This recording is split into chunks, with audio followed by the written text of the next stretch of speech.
now. Okay, so anyway, welcome everyone.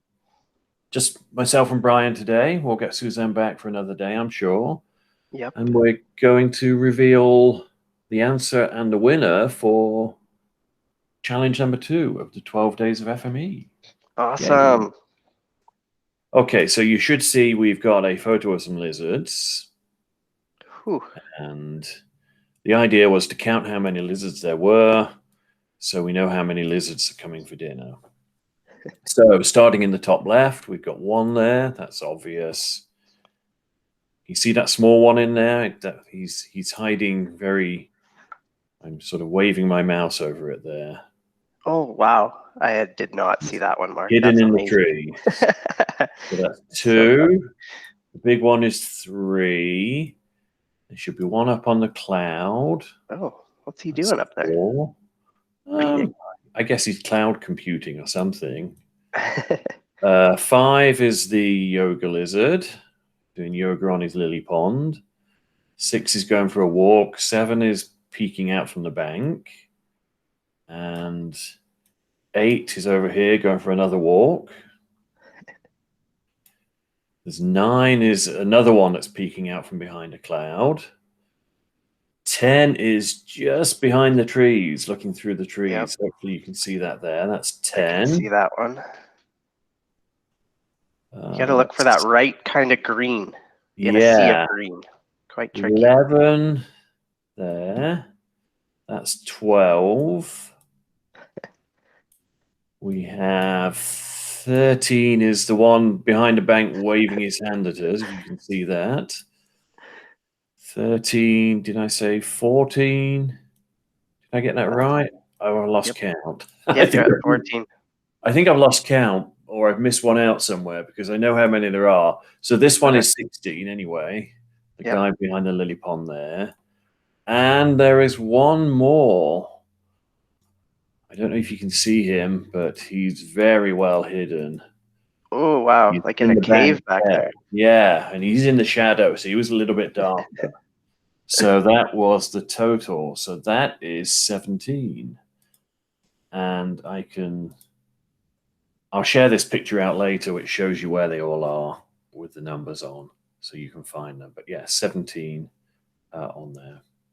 Amazing. So yeah, so now we get to figure out who guessed correctly, right? Yep. And we have my patented workspace. We're on challenge number 2. And if anybody tuned in the other day, they'll notice this is how we pick a winner. So I just hit the rerun button, and the answer is 17.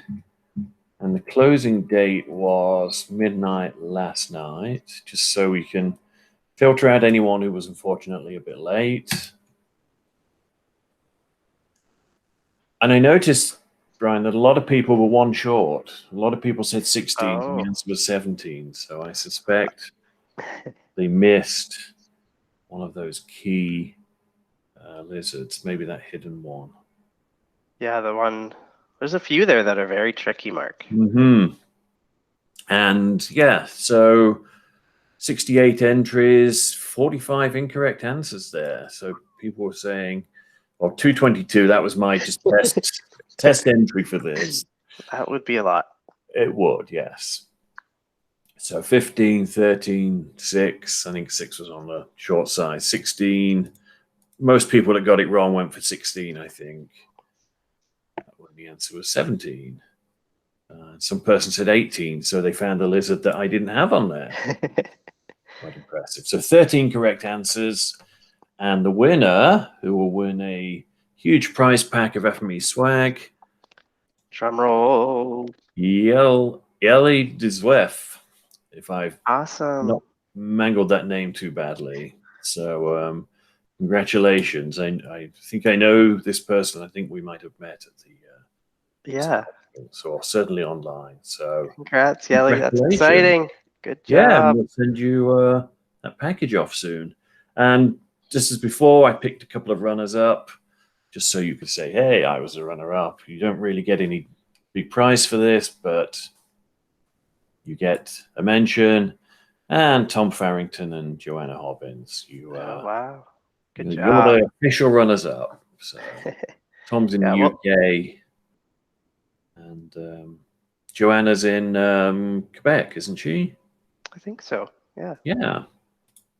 So congratulations.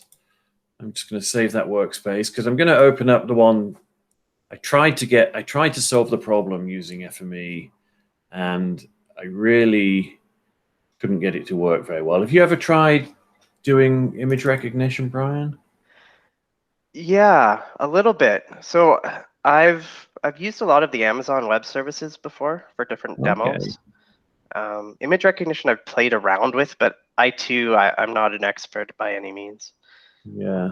So what I had to do, I had to first run through a program where you take a whole bunch of pictures and you highlight where the lizard is on them, and they become your positive samples. And then you have a whole bunch of photos that don't have the lizard in, and they're your negative samples. And then you run them through a raster object detector sample preparer. So I say I've got 62 positive samples, which I just run this. Then I run the second workspace. So there's 3 workspaces at all, or 3 transformers anyway. I put them all on Yep. the second workspace. So this one, you say I've got 195 negative samples, 62 positive. And this is the one that creates the training model that says, okay, Right. this is what a lizard looks like. And it If you sticks had it next more lizard examples, would it maybe have a better training? It would. It would have really helped a lot to have more lizard examples. Because, as you'll see, so that would create the model. And then this is the model, uses the model to detect lizards. So you say, okay, well, here is the file. Sorry, I'm reading the file there, the lizard landscape file. And I'm pushing it through the detector and say, hey, use that model where I trained you about lizards and look to see what you can find in this image. And if I run that, it runs very quickly and says, no, couldn't find any. So it wasn't very successful. You're on the right path, I think, Mark. I think so, yes. I think I just needed a lot more samples there to train it on. But as far as it goes, yes, we were on the right track there. It'd be interesting to know if anyone in the community were able to use image detection transformers. I actually loaded it onto a website online that says we will detect objects in the thing, and it recognized 4 of the lizards. It didn't know that they were lizards. It said it's a green pole, a green piece of grass, a yellow flower, and a green frisbee. Okay, which made me laugh. But it did find some, so I mean it worked to an extent. But yeah, you need a lot of training on it. Yeah. So yeah, so that was challenge number 2. Challenge number 3 is live, and I think this is the first one that we actually came up with. This is not the lizard, the hidden Twitter message. So you can find the details on our website. Have a look at them. There's a whole bunch of timestamps and a word number. And basically, you go and find the tweet that's timestamped with that date time on it and look for the 3rd word, and that becomes the first word in our sentence. And you put the sentence together, and it will reveal some interesting fact about social media person Suzanne, who's not here today. But yeah, and this one you can use FME, and I did use FME to solve this. So it works. It's pretty straightforward. Perfect. Yeah. Well, we'll stay tuned to see those entries. Yeah, and that will finish midnight on Tuesday, or 11:59 p.m. on Tuesday night, and we will reveal the result on Wednesday. And Perfect. we're going to try live streaming that for real, I think, so people can join and watch live. We'll see how that goes. Great. Thanks, Mark. These are so fun. Yeah. It's always fun to see our community getting involved in challenges like this. I think so as well. And we've got a lot more still to come. We've got some really good and fun things still upcoming. So that's lots of great prizes too. Absolutely, yeah. So keep entering, folks. Yeah. Yeah, happy to see it. Okay, well, I guess we'll just say goodbye, and we'll see everyone sometime Wednesday. Yeah. Good luck, Okay. everybody. Keep entering.